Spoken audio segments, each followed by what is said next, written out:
तो जिनके पास किताब है किताब से पढ़ करके बोलें, जिनके पास किताब नहीं बिना किताब से बोलिए, सब लोग बोलिए, ठीक है। ये भगवान के शब्द हैं, अर्जुन के शब्द हैं, सबको समझ में आता है, सब सरल, बिल्कुल सरल है, ठीक है। सब लोग बोलेंगे मेरे पीछे, बोलिए। विस्तरेणात्मनो योगम, सब लोग बोलिए, बहुत सरल, ठीक है। विस्तरेणात्मनो योगम विभूतिं च जनार्दन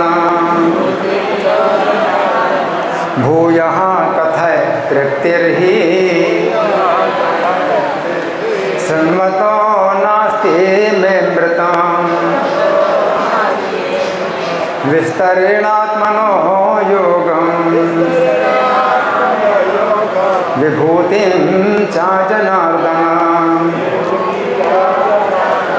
भूयः कथय तृप्तिर्हि शृण्वतो नास्ति मे मृतम्। विस्तरेणात्मनो योगम्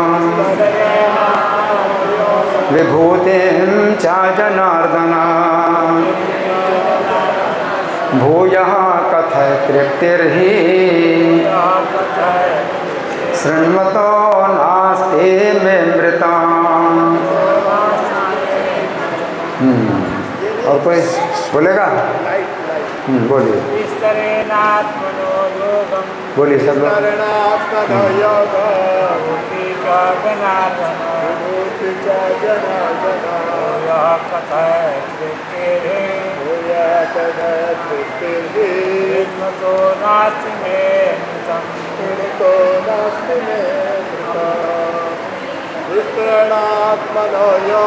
बोलिए बोलिए। विभूतिं च जनार्दन कथय तृप्तिर्हि शृण्वतो नास्ति मे मृतम्। और कोई बोलेगा? शब्दार्थ बोलिए मेरे पीछे, ठीक है। सब लोग बोलें। विस्तरेण, सब लोग बोलिए। क्यों बोलने में क्यों कंजूसी कर रहे हो? मुंह पवित्र होगा, बोलोगे मुंह पवित्र होगा, सुनोगे तो कान पवित्र होंगे। क्या नुकसान है? कोई नुकसान है बोलने में, सुनने में? बोलिए सब लोग। विस्तरेण, विस्तार से, आत्मनः, अपनी, योगम, योग शक्ति, विभूति, ऐश्वर्य को, च भी, जन अर्दन, हे नास्तिकों का वध करने वाले, भूयः, फिर, कथय, कहें, तृप्ति ही, तुष्टि ही, निश्चय ही, शृण्वतः, सुनते हुए, न अस्ति, नहीं है, मेरी, अमृतम, अमृत को, ठीक है। अनुवाद मेरे पीछे बोलिए, ठीक है। सब लोग बोले, बोलिए। हे जनार्दन, आप पुनः विस्तार से अपने ऐश्वर्य तथा योग शक्ति का वर्णन करें। मैं आपके विषय में सुनकर कभी तृप्त नहीं होता, क्योंकि जितना ही आपके विषय में सुनता हूँ उतना ही आपके शब्द अमृत को चखना चाहता हूँ। शब्द अमृत को चखना चाहता हूँ। कहाँ से? कानों से। आपके मुँह से निकले शब्द अमृत को कहाँ से चखना है? कानों से, है ना। हाँ, अब यहाँ धागा जो लगा है लगा रहे और प्रार्थना निकालिए। भूमिका में पहला भी, जिनके पास किताब है, जिनके पास किताब नहीं मेरे साथ बोलने की कोशिश करेंगे। ओम अज्ञानतिमिरान्धस्य ज्ञानाञ्जन शलाकया चक्षुरुन्मीलितं येन तस्मै श्री गुरवे नमः। श्रीचैतन्यमनोभीष्टं स्थापितं येन भूतले स्वयं रूपः कदा मह्यं ददाति स्वपदान्तिकं वन्देऽहं श्रीगुरो श्रीयुतपदकमलं श्रीगुरून् वैष्णवांश्च श्रीरूपं साग्रजातं सहगण रघुनाथान्वितं तं सजीवं साद्वैतं सावधूतं परिजनसहितं कृष्णचैतन्यदेवं श्रीराधा कृष्णपादां सहगण ललिता श्रीविशाखान्वितांश्च हे कृष्ण करुणा सिंधो दीनबंधो जगत्पते गोपेश गोपिका कांत राधा कांत नमोस्तुते तप्त कांचन गौरांगी राधे वृंदावनेश्वरी वृषभानुसुते देवी प्रणमामि हरिप्रिये वाञ्छाकल्पतरुभ्यश्च कृपासिन्धुभ्यैव च पतितानां पावनेभ्यो वैष्णवेभ्यो नमो नमः। जय श्री कृष्ण चैतन्य प्रभो नित्यानंद श्री अद्वैत गदाधर श्रीवासादि गौर भक्तवृंद हरे कृष्णा कृष्ण कृष्ण हरे हरे हरे राम राम राम हरे हरे। नमो विष्णुपादाय कृष्णप्रेष्ठाय भूतले श्रीमते भक्तिवेदांत स्वामिनिति नामिने नमस्ते सरस्वती देवे गौरवाणी प्रचारिणे निर्विशेषा शून्यवादी पाश्चात्य देश तारिणे। श्लोक निकालिए, श्लोक को समझेंगे। यहाँ पर अर्जुन कह रहे हैं, कौन कह रहे हैं? अर्जुन कह रहे हैं। किससे कह रहे हैं? भगवान से कह रहे हैं। अर्जुन भगवान से कह रहे हैं। क्या कह रहे हैं? विस्तरेण आत्मनो योगम विभूतिम चा जनार्दन। हे जनार्दन, अपना योग और विभूति को विस्तार से क्या करिए? भूयः कथाय, फिर से कहिए। अर्जुन बार बार सुनना चाहते।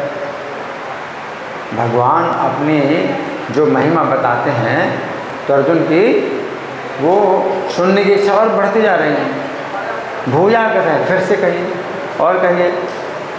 हैं? जबकि युद्ध भूमि में दोनों सेनाओं के बीच में खड़े हैं और दोनों सेनाओं की ओर से शंख ध्वनि भी हो चुकी। शंख बजने का मतलब है कि तैयारी पूरी, युद्ध की पूरी तैयारी। हैं? उस समय जो है अर्जुन भगवद गीता का संदेश सुन रहे हैं और बड़े स्थिरता के साथ सुन रहे हैं, बड़ी स्थिरता के साथ सुन रहे हैं। इससे क्या पता चलता है कि भगवान का गुणगान जो है हर समय सुनना चाहिए। कोई युद्ध भूमि में अगर भगवान का गुणगान सुने, भगवान का संदेश सुने, तो फिर किस समय नहीं सुनना चाहिए? हर समय सुनना चाहिए। और कहाँ नहीं सुनना चाहिए? हर जगह सुनना चाहिए। जहाँ भी हो, है तो जो भी समय हो, आपको हर समय भगवान का गुणगान सुनना चाहिए। अर्जुन जो हो, है ना, हमारे आदर्श हैं। क्या कहते हैं? भूया कथा है तृप्ति रही शृण्वतो नास्ति में मृतम। ये अमृत सुनने में जो है मेरी तृप्ति नहीं हो रही है। आपके मुख से जो उपदेश अमृत मिल रहा है मुझे, इसको सुनते हुए मेरी तृप्ति नहीं हो रही है। तृप्ति नहीं हो रही है मतलब, तृप्ति का मतलब क्या है? बस बस हो गया, मैं तृप्त हो गया। जैसे भोजन आप खाते हैं तो कोई परोसता है, आप बस अब नहीं, मैं तृप्त हो गया, इसके ऊपर नहीं आप ले सकते। इसमें कभी तृप्ति नहीं होती, सुनने में कभी तृप्ति नहीं होती। ये जो कान है तो ये जो है, चाहे आप जितना सुनो, इसमें कुछ ऐसा नहीं है कि भाई आप नुकसान करें। भोजन में आप तृप्त हो गए, खा करके तृप्त हो गए, अब और खाएंगे तो क्या होगा, नुकसान करेंगे। लेकिन इस कथा सुनने में ऐसी कोई बात नहीं कि आप ज़्यादा सुनोगे तो कोई नुकसान नहीं, इसमें कोई नुकसान नहीं है। क्या है, लाभ ही लाभ, जितना सुनो उतना ही कम है। भगवान की कथा, भगवान का संदेश, भगवान का उपदेश जितना सुनो उतना लाभ ही लाभ है। इसलिए अर्जुन से हमें शिक्षा प्राप्त होती है। अब हम सुनेंगे प्रभुपाद तात्पर्य में क्या लिखते हैं। श्रील प्रभुपाद की जय। इसी प्रकार का निवेदन नैमिषारण्य के शौनकादि ऋषियों ने शुद्ध गोस्वामी से किया था। तो जैसे भगवत गीता कृष्ण कथा है, जिसे कहने वाले कौन है, भगवत गीता की कथा कहने वाले कौन है, भगवान श्री कृष्ण, और सुनने वाले कौन है, अर्जुन। और एक दूसरी कथा है कृष्ण कथा, श्रीमद् भागवत। श्रीमद् भागवत भी कृष्ण कथा है। दो प्रकार की कृष्ण कथा है, एक तो भगवत गीता, दूसरी श्रीमद् भागवत। तो श्रीमद् भागवत भी कृष्ण कथा है। इसको कहने वाले नैमिषारण्य में शुद्ध गोस्वामी कौन है, शुद्ध गोस्वामी। नैमिषारण्य में शुद्ध गोस्वामी ये कृष्ण कथा सुना रहे हैं। और सुनने वाले कौन है, नैमिषारण्य के ऋषि। नैमिषारण्य के ऋषि जो है कथा सुनने वाले हैं। तो उन्होंने भी इसी प्रकार से शुद्ध गोस्वामी से कहा है। शौनक आदि ऋषियों ने इसी प्रकार का निवेदन किया, जैसे अर्जुन ने निवेदन किया। क्या निवेदन किया अर्जुन ने, कि हमारी तृप्ति नहीं हो रही है सुनने में, आप हमें सुनाते जाओ, है ना। तो उन्होंने क्या कहा, ये निवेदन इस प्रकार है। वयम तो न वितृप्याम उत्तम श्लोक विक्रमे यच्छृण्वताम रसज्ञानाम स्वादु स्वादु पदे पदे। वो भी कह रहे हैं, अर्जुन कह रहे हैं कि तृप्तिर ही न अस्ति, कि तृप्ति नहीं होती है। और वो भी कहते हैं ऋषि मुनि, वयम तो न वितृप्याम, हम तृप्त नहीं हो रहे हैं, हम तृप्त नहीं हो रहे हैं। उत्तम श्लोक विक्रम है, भगवान के पराक्रम और उनके महिमा को सुनने में हमें तृप्ति नहीं हो रही, हम तृप्त नहीं होते। नैमिषारण्य के ऋषि भी बोलते हैं ये क्षणवताम रसज्ञानम, क्योंकि ये जो भगवान की महिमा जो है, जो सुनने वाले होते हैं उनके लिए स्वादु स्वादु पदे पदे, पद पद में स्वाद और स्वाद मिलता है। सुनने वालों को जो रसज्ञ हैं, जो रस जानते हैं इसका, जिनको रस पता है इसका कथा का रस, तो उनको सुनने में ये जो कथा कृष्ण कथा है, ये पद पद में स्वाद और स्वाद मिलता है। स्वादु स्वादु पदे पदे। लेकिन ये कथा का जो रस पिया जाता है, कहाँ से पिया जाता है, कानों से, कानों से रस मिलता है, कानों से रस का जो है अनुभव होता है। उत्तम स्तुतियों द्वारा प्रशंसित कृष्ण की दिव्य लीलाओं का निरंतर श्रवण करते हुए हमें तृप्ति नहीं हो रही है, किंतु जिन्होंने श्री कृष्ण से अपना दिव्य संबंध स्थापित कर लिया है, वे पद पद पर भगवान की लीलाओं के वर्णन का आनंद लेते रहते हैं। ये नैमिषारण्य के ऋषि कह रहे हैं, किससे कह रहे हैं, शुद्ध गोस्वामी से। किससे कह रहे हैं, शुद्ध गोस्वामी से कह रहे हैं। श्रीमद् भागवत 1:1-19 है, पहला स्कंद का पहला अध्याय, श्लोक संख्या 19। अतः अर्जुन श्री कृष्ण के विषय में और विशेष रूप से उनके सर्वव्यापी रूप के बारे में सुनना चाहते हैं कि भगवान जो है अपनी विभूतियों के द्वारा कैसे पूरे जगत में छाए हुए। अर्जुन की जो है बहुत इच्छा है सुनने की।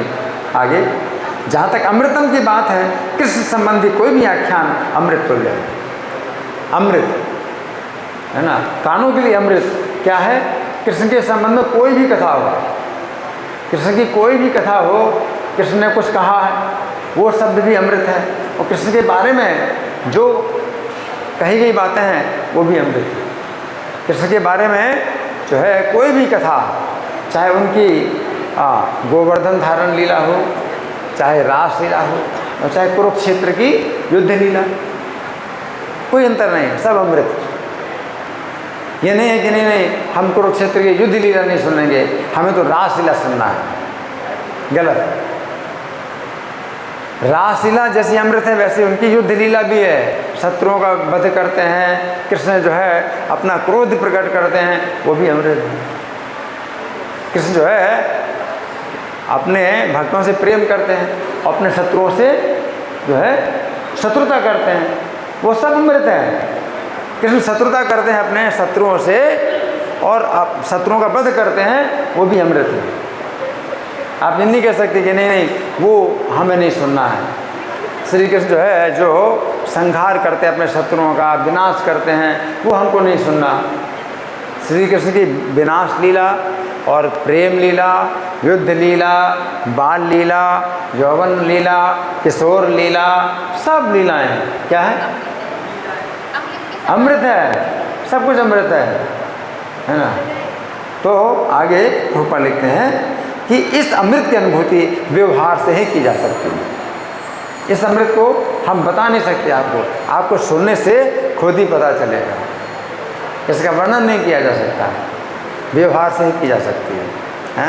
जैसे कि मान लो कोई स्वादिष्ट चीज़ है, रस मलाई कुछ भी है ना, तो आप कहेंगे बहुत स्वादिष्ट है, बहुत स्वादिष्ट है, तो कोई क्या समझेगा?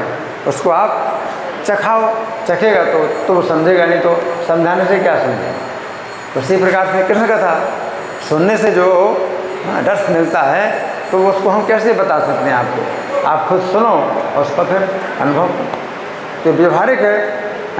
आगे आधुनिक कहानियाँ, कथाएं, इतिहास श्री कृष्ण की दिव्य लीलाओं से भिन्न है।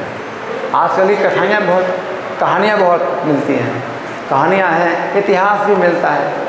इतिहास कितना इतिहास मिलता है? बाबर का इतिहास, सिकंदर का इतिहास, अकबर, जहांगीर, शाहजहाँ, सब इतिहास की बातें हैं, है ना।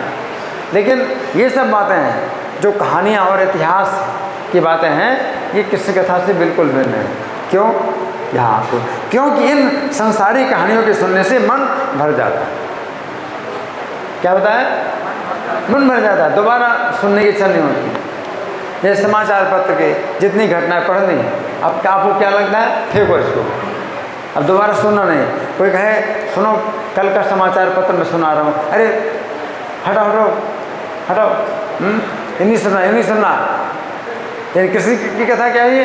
बार बार सुनने की इच्छा होती है, ये नहीं फेंकी जाती। भगवद गीता है ना, अब कोई अगर कहे कि नहीं मैं सुन लिया, अब मुझे नहीं सुनना, इसका तो उसे नहीं सुना। कोई भगवद गीता मैंने पढ़ लिया, अब मुझे नहीं पढ़ना, उसने नहीं पढ़ा। क्योंकि इसमें जितने बार आप सुनोगे, जितने बार पढ़ोगे, नया नया रस मिलेगा। जो एक बार सुनता है वो फिर जो है बार बार सुनता है, तब उसने सुना। एक बार पढ़ता है तो बार बार पढ़ता है, तब उसने पढ़ा। इसलिए हमारे यहाँ रोज़ गीता की कथा होती है, रोज़ गीता की कथा होती है ना। रोज़ अर्जुन और कृष्ण की चर्चा होती है, अर्जुन ने क्या पूछा, कृष्ण ने क्या कहा, ये बातें रोज़ बताई जाती हैं। और जो सुनने वाले सुनते हैं उनको जो है नया नया रस मिलता है।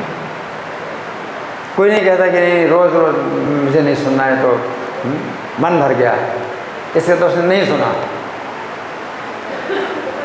है ना। जो रसज्ञ लोग होते हैं, है ना, जो रस विशेष जो जानते हैं, तो वो जो है कभी भी तृप्त नहीं होते हैं, है ना। आगे प्रभुपाद लिखते हैं कि इन संसारी कहानियों से कि सुनने से मन भर जाता है, किंतु किसी के विषय में सुनने से कभी थकान नहीं आती, कभी थकान नहीं आती, है ना। तो ये है ना। जैसे परीक्षित महाराज क्या कह रहे हैं? वो कह रहे हैं नैसादि दुस्साहचर माम त्यक्तोदम अपि बाधते पिबंतम तन मुखाम भोजय च्युतम हरि कथामृतम।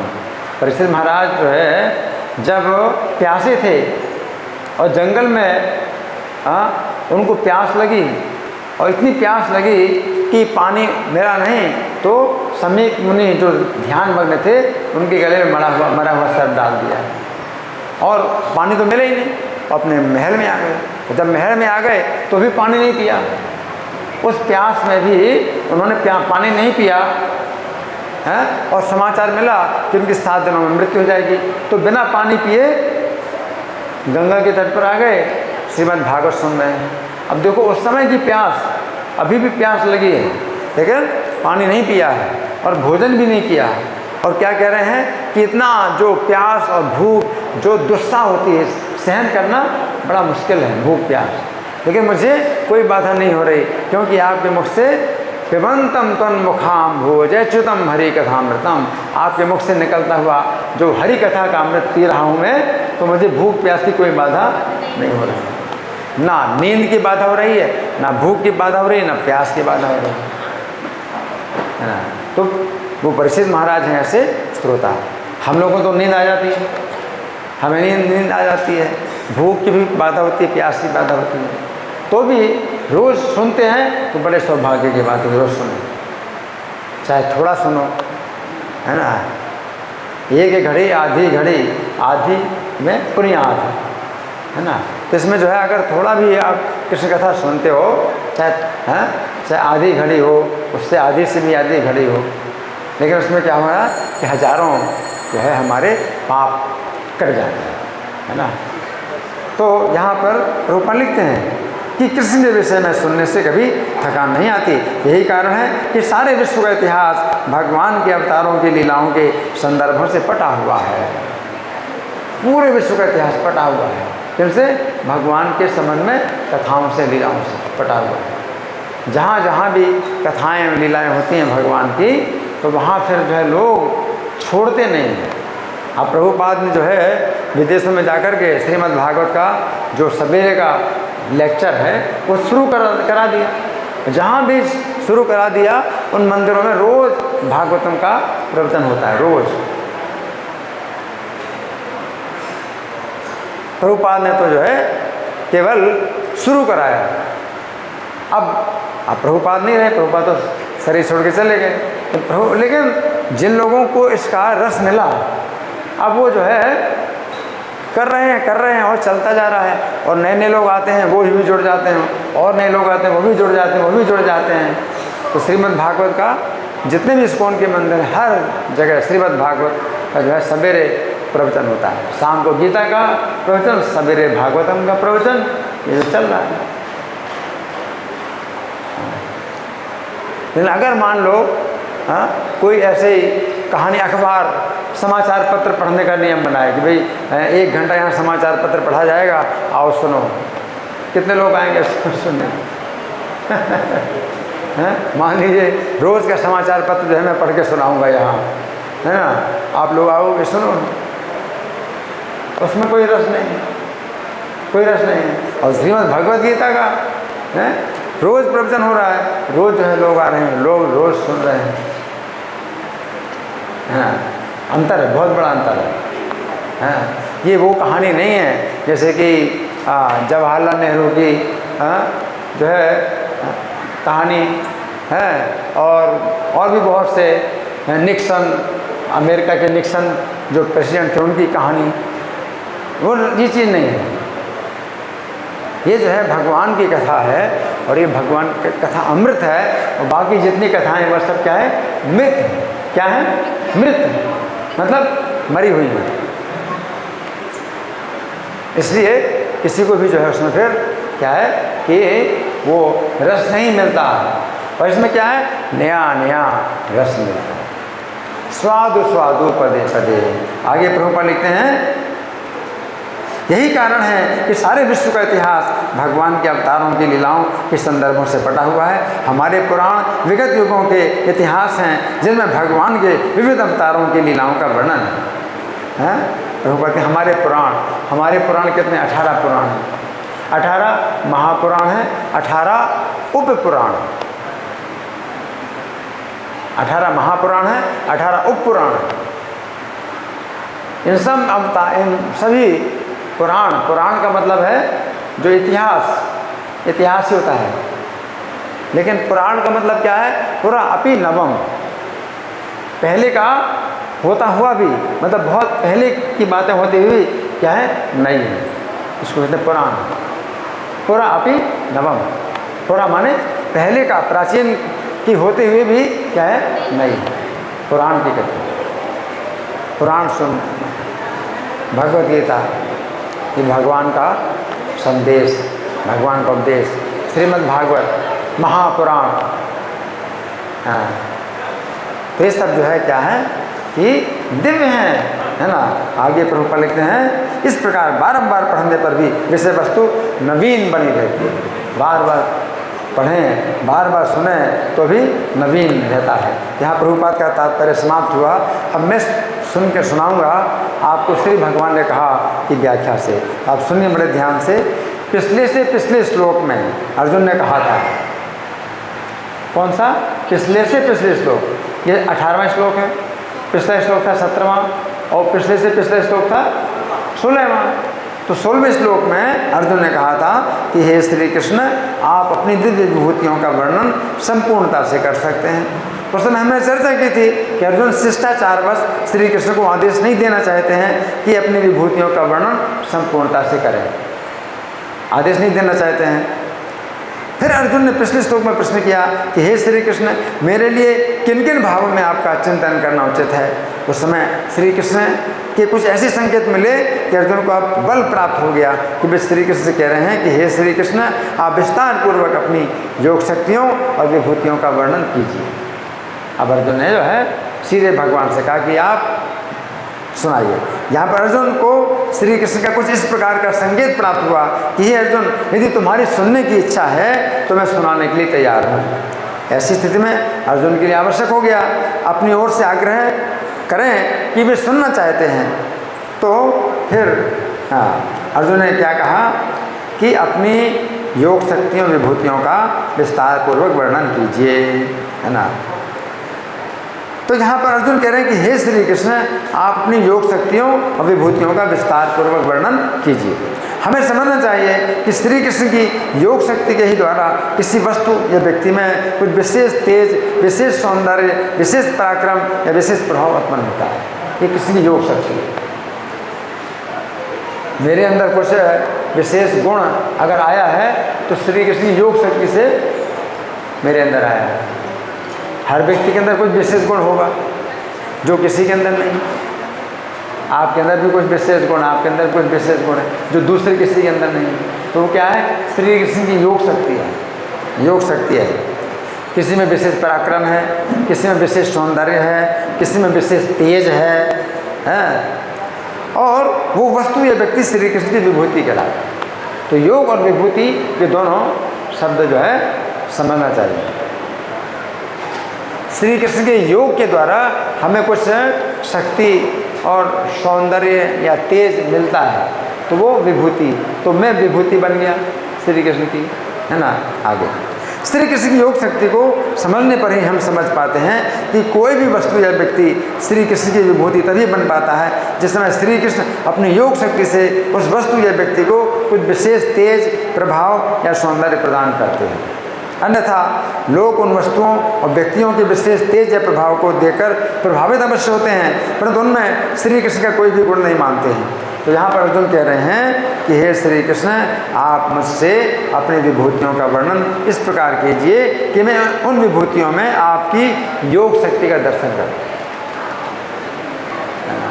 तो होता क्या है कि हम किसी को हम देखते हैं भाई बहुत सुंदर है या बहुत विद्वान है या बहुत प्रभावशाली है, तो हम क्या सोचते हैं कि यही व्यक्ति जो है ये इनका ही गुण है कि भाई इतना इनमें तेज है, पराक्रम है, तो हम उसी व्यक्ति को मानते हैं भाई इसका ही ये गुण है। लेकिन यहाँ पर अर्जुन चाहते हैं कि आप ऐसा वर्णन करिए कि श्री कृष्ण का ही गुण देखें, कि श्री कृष्ण से ही इनको ये गुण आया है ना। चाहे वो सुंदरता का हो, चाहे तेज का हो, और चाहे विद्वत्ता का हो, किसी भी चीज़ का गुण हो, तो कृष्ण से आया है, तो वो कृष्ण भावनामृत होता है। जब आप देखते हैं किसी को, अरे ये तो भाई भारत के प्रधानमंत्री हैं, मोदी हैं, कितने बड़े हैं, कितने बड़े हैं, तो आपकी यही चेतना रहती है कि भाई मोदी में इतना बड़ा गुण है कि भारत के प्रधानमंत्री हैं। जब आप भगवद गीता से आप जब दृष्टि प्राप्त कर लेंगे तो आपकी दृष्टि कैसी हो जाएगी? मोदी में ये जो गुण है वो भगवान श्री कृष्ण से आया है।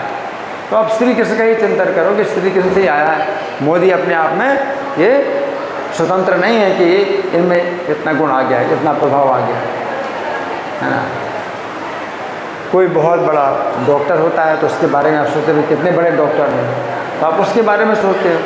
लेकिन जब भगवत गीता से दृष्टि प्राप्त कर लोगे तो कृष्ण का गुण देखो कि कृष्ण का एक कुछ ऐसा गुण है इस डॉक्टर में कि इससे जो है मतलब बड़े बड़े रोगी हैं वो ठीक हो जाते हैं।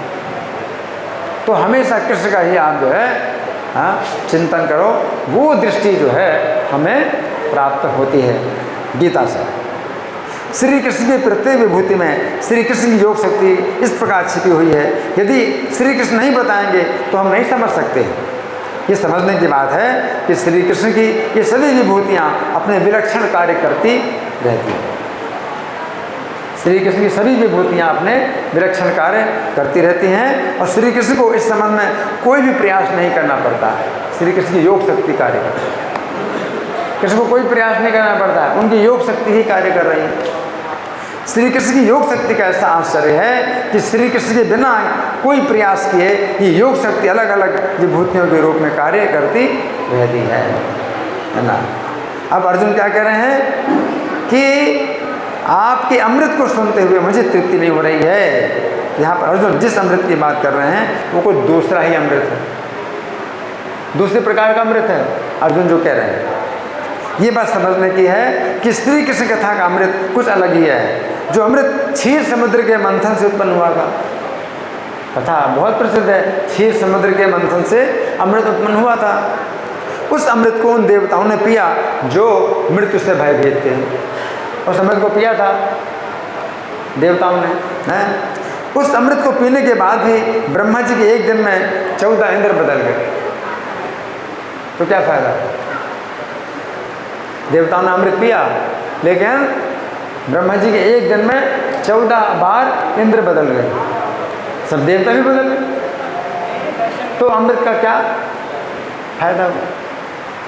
ब्रह्मा जी एक दिन में 14 बार सब देवता बदल गए, इंद्र भी बदल गए, है ना। जो अमृत क्षीर समुद्र से निकला था वो एक सामान्य अमृत है जिसके संबंध में लोगों में मिथ्या भ्रम है कि लोगों को अमर करने वाला। कौन अमर हुआ? क्षीर सागर से जो अमृत निकला उसको पीकर के कौन अमर हुआ? परंतु फिर भी उस अमृत में कुछ ऐसा रस है, उसे पीने के लिए देवता लोग ललचाए रहते हैं। ऐसी क्षुद्र वस्तु की मधुरता जब इतना महत्व पाती है, फिर श्री कृष्ण के बोध वचन तो साक्षात परम अमृत है। इस अमृत को प्राप्त करने के लिए ना तो मंदर पर्वत को मथानी बनाने की आवश्यकता है, वो अमृत जो है क्षीर सागर से निकला था उसमें तो बहुत परिश्रम करना पड़ा। कैसे निकला था? मंदर पर्वत को मथानी बनाना पड़ा। क्या? मंदर पर्वत को मथानी बनाना पड़ा और क्षीर समुद्र का मंथन करना पड़ा। ये अमृत तो अनादि और स्वयं सिद्ध है। इस अमृत के सामने संपूर्ण संसार निस्सार प्रतीत होता है। कौन सा अमृत? कृष्ण कथा। कृष्ण कथा का जो अमृत है कैसा अमृत है? इसके सामने पूरा संसार क्या है? निस्सार। और सुनने वालों को ऐसी दृढ़ नित्यता प्राप्त होती है जिसका कभी नाश नहीं होता है। इस अमृत से जन्म मरण की समस्या समूल नष्ट हो जाती है। बहुत बड़ी समस्या है जन्म मरण की समस्या, बहुत बड़ी समस्या है। आपको बार बार जन्म लेना पड़ रहा है, बार बार मरना पड़ रहा है, लेकिन मूल जड़ सहित नष्ट हो जाती है और भीतर बाहर सभी जगह महासुख की वृद्धि होती है। भीतर बाहर सभी जगह महासुख की वृद्धि होती है। अब यदि सौभाग्य से ऐसा परम अमृत जीव को मिल जाए तो ये अमृत तुरंत ही जीव के कष्टों को मुक्त कर देता है, जीव को कष्टों से मुक्त कर देता है तुरंत। अब यहाँ पर प्रश्न उठता है कि चूँकि श्री कृष्ण अर्जुन को ये श्लोक संख्या 4, 5 और 6 में अपनी योग शक्तियों और विभूतियों का वर्णन कर चुके हैं, तो अर्जुन पुनः उन विभूतियों का वर्णन क्यों सुनना चाहते हैं? इस प्रश्न का उत्तर यही है, यदि अमृत को प्राप्त करने का अवसर पुनः पुनः प्राप्त हो तो व्यक्ति अवसर को नहीं छोड़ना चाहता। अर्जुन को भी श्री कृष्ण की महिमा के अमृत को सुनने का कुछ ऐसा रस प्राप्त हुआ है कि वे बार बार सुनना चाहते हैं। क्या क्या? बार बार सुनना चाहते? क्या बार बार सुनना चाहते हैं? बार बार सुनना चाहते हैं। इस श्लोक के तात्पर्य में प्रभुपाद ने वही बात लिखी है। तो यहाँ पर अर्जुन कह रहे हैं कि हे श्री कृष्ण, मुझे आपके वचन रूपी अमृत को सुनते हुए तृप्ति नहीं हो रही है। ये समझने की बात है कि स्वादिष्ट भोजन करते हुए व्यक्ति की रुचि तो बढ़ती है, परंतु उस रुचि में एक बाधा आती है कि भोजन अधिक मात्रा में मिलने पर पेट भर जाने से अधिक नहीं खाया जा सकता।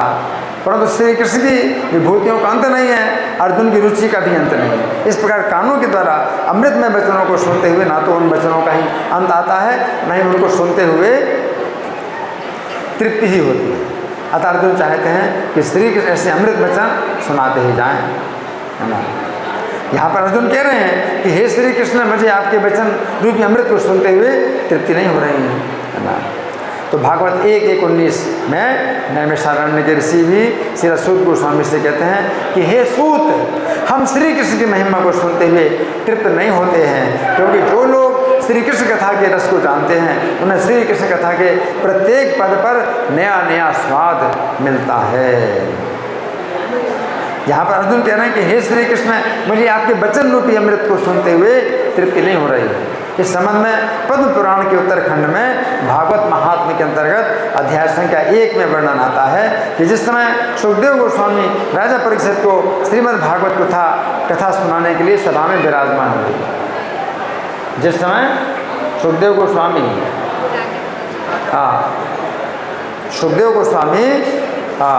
श्रीमद् भागवत कथा सुनाने के लिए सभा में विराजमान हुए, उस समय देवता लोग अमृत का कलश लेकर आए। सुने सब लोग, सुनो ध्यान। देवता लोग अमृत का कलश लेके आए, किसके पास? सुखदेव गोस्वामी के पास अमृत का कलश लेकर के आए। क्यों? और उन सभी ने श्री सुखदेव गोस्वामी को नमस्कार करके कहा, आप ये अमृत लेकर बदले में हमें कथा रूपी अमृत का दान दीजिए। देवता लोग क्या बोले? अमृत ये ले लो और कथा का अमृत हमें दीजिए। सुखदेव गोस्वामी से इस तरह से क्या कर रहे हैं? उसको कितने विनिमय लेन देन, आप ये ले लो कथा, अमृत का कलश ले लो और अमृत कथा सुना, हमको कथा सुना दो। इस प्रकार अदला बदली हो जाने से राजा परीक्षित अमृत का पान करें और हम सभी भागवत के रूप में कृष्ण कथा के अमृत का पान करें। परीक्षित को तो अमृत पिला दीजिए, क्योंकि इनको मृत्यु होनी है, तो अमृत पी लें परीक्षित महाराज, हैं? तो इनको फिर कथा सुनने की जरूरत नहीं पड़ेगी और हमें कथा सुनाओ। देवता लोग बोले। उस समय सुखदेव गोस्वामी ने विचार किया कि जिस प्रकार महामणि की कांच से तुलना नहीं की जा सकती, महामणि की कांच से तुलना नहीं हो सकती। कहाँ कांच, कहाँ महामणि, कोई तुलना नहीं है। उसी प्रकार किसी कथा की अमृत से तुलना नहीं हो सकती। जो तुम लोग जो मुझे दे रहे हो वो तो कांच के समान, अमृत का कलश जो तुम दे रहे हो मुझे वो कांच के समान है, और जो मैं कृष्ण कथा दे रहा हूँ वो महामणि के समान है। तुम कांच मुझे दे करके महामणि लेना चाहते हो। इस प्रकार सुखदेव गोस्वामी ने देवताओं की हंसी उड़ा कर उन्हें भक्ति शून्य जानकर कथा अमृत नहीं दिया। सुखदेव गोस्वामी ने हंसी उड़ाई देवताओं की, ये अमृत का कलश तुम लाए हो मेरे लिए और इसके बदले में कृष्ण कथा लेना चाहते हो। हाँ? तो तुमको नहीं कृष्ण कथा मिलेगी, जाओ अमृत का कलश लेके चले जाओ, तुमको कृष्ण कथा नहीं मिलेगी। उनको भक्ति शून्य जानकर कथा अमृत का दान नहीं किया। इस प्रकार श्री कृष्ण की कथा देवताओं को भी दुर्लभ है। कृष्ण कथा देवताओं को भी दुर्लभ है।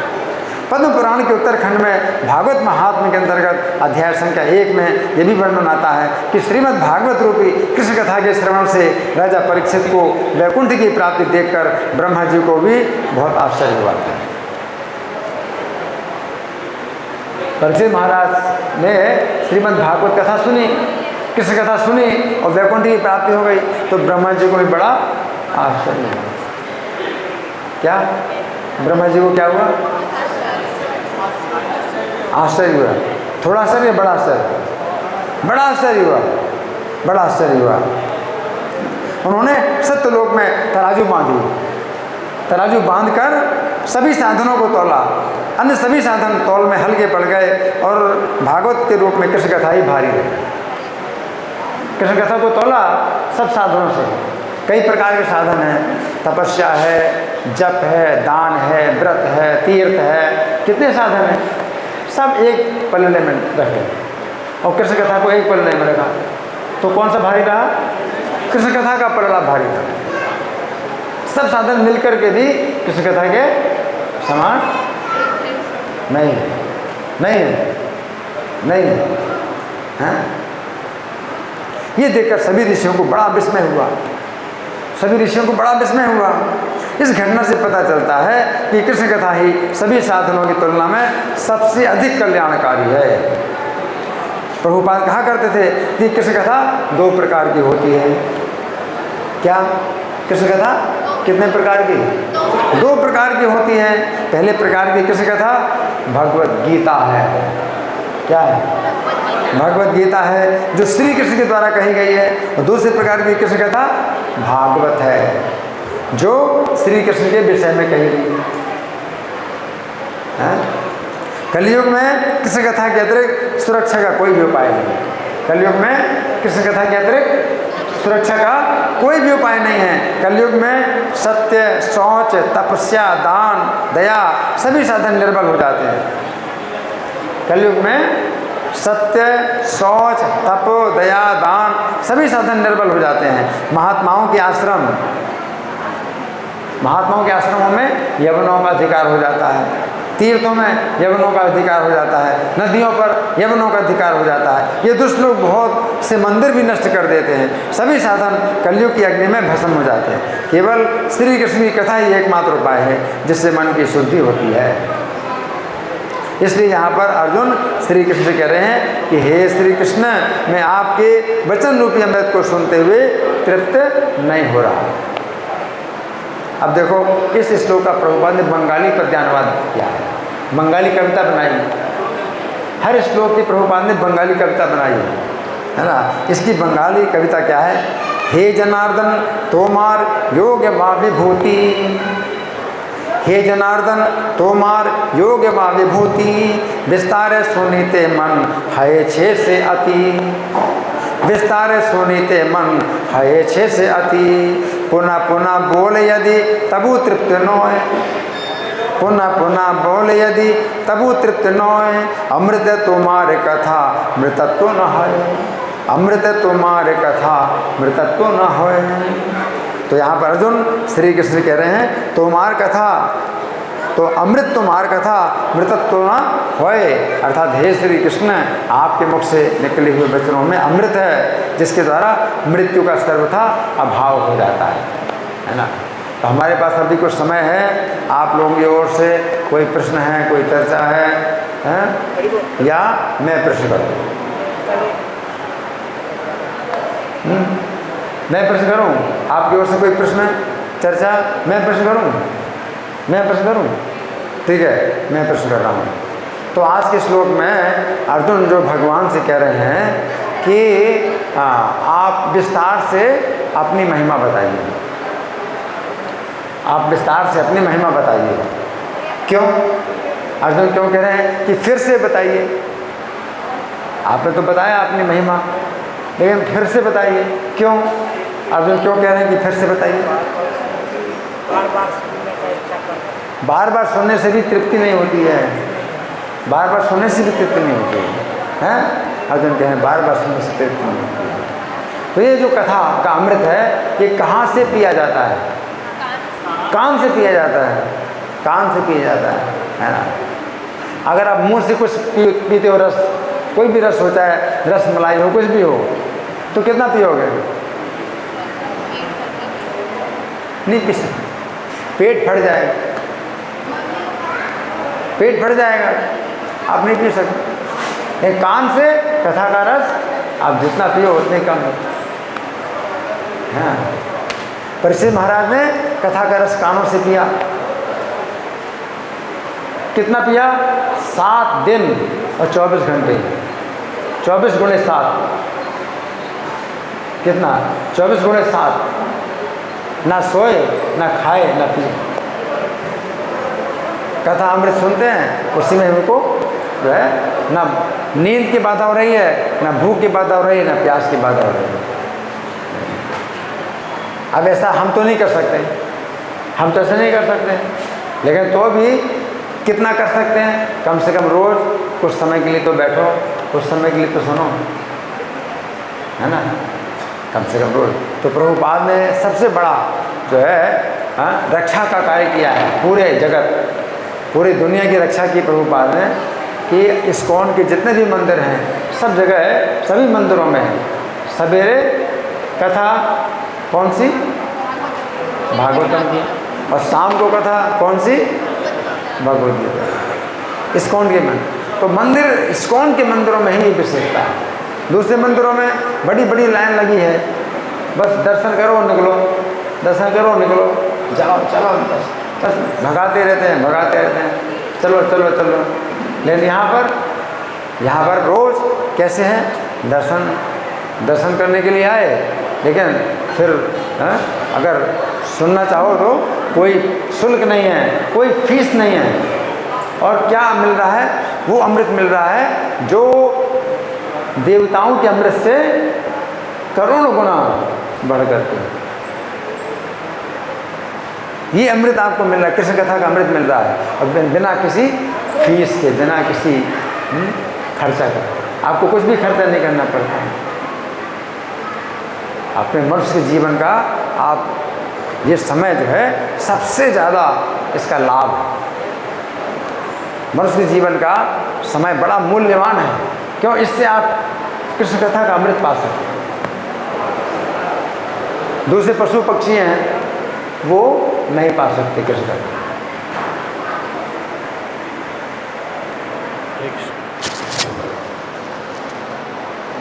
श्रीमद् भागवत में कथा आती धुंधुकारी। एक धुंधुकारी प्रेत था, धुंधुकारी प्रेत था। वो इतना पापी था कि जब वो जो है मनुष्य शरीर में था तो क्या करता था, बच्चों को पकड़ के कुएं में फेंक देता था।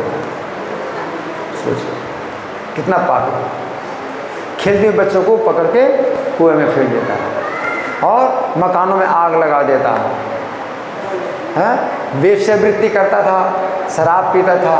अपनी माता को जो है धमकी दी कि घर में कहाँ धन रखा है बता, नहीं तो लातों से मार मार करके तेरी हत्या कर दूंगा।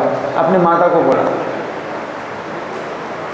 और उसकी माता जो है इतने दुख से कुएं में कूद के मर गई।